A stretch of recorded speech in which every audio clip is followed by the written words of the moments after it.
Welcome to another story where a family's dream of home ownership is put at risk by the greed of inheritors, prompting an unexpected plan to turn the tide in their favor. Gazumping occurs when an agent or seller accepts an offer you make to buy a property at an agreed price, but the property is sold to someone else. This usually happens when the vendor sells the property for a higher amount. This happened 15 years ago, and it is one of the proudest moments of my life. My best friend and her husband have 5 kids together. They lived in an expensive city and rented an old 4-bedroom house for $400 per week. The house was very rundown with a disgusting kitchen and stink drains, but it was all they could afford at the time. Still, they made it work. The owner was a nice old lady who is extremely wealthy and very fond of my friend. She froze the rent for 5 years and promised to let them buy the house once they had saved enough to get a loan from the bank. As she had helped other people in a similar way, they knew they could trust her, and so they saved every cent they could. It took them 5 years, but they finally told her they were ready.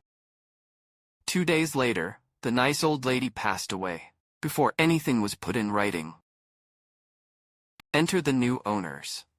The lady's 4 children, each extremely wealthy in their own right. They inherited a huge portfolio of properties. When they first spoke to my friends, they assured them that the sale would still go through, but they would have to wait until probate had settled. Confident, my friends started making some changes to the place.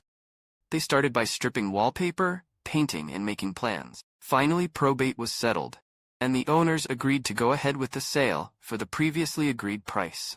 My friends applied for the loan, but to their shock, it was refused. The owners had raised the asking price by $8,000 without telling my friend. To make things even worse, the house would be put on the open market. In 7 days, there would be an open house, and, with the market the way it was, it would probably sell immediately. My friends were devastated. They might be able to borrow enough, but it would take longer than a week to get. To make matters worse, property prices had soared recently and rents had gone up a lot whilst theirs had been frozen. Not only were my friends going to struggle to get the money, the place was sold to someone else and they were asked for a higher rent or were evicted. It would be nearly impossible to find an affordable place with more than 2 bedrooms. I was scared for my friends, but I was also incandescently angry. Those greedy sods were some of the wealthiest people in the city. They were screwing over a struggling family for less than $2,000 each. They didn't need the money.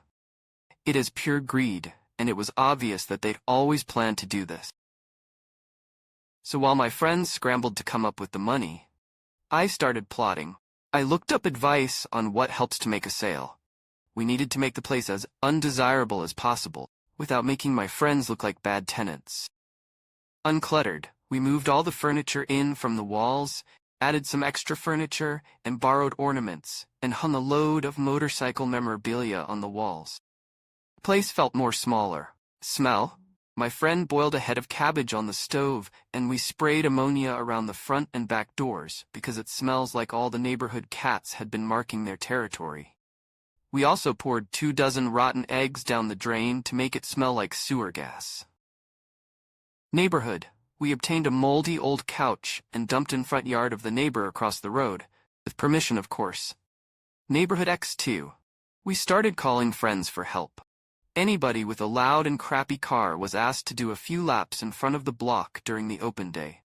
The street was unusually busy that day. Everyone we knew found a reason to drive by. It was practically rush hour.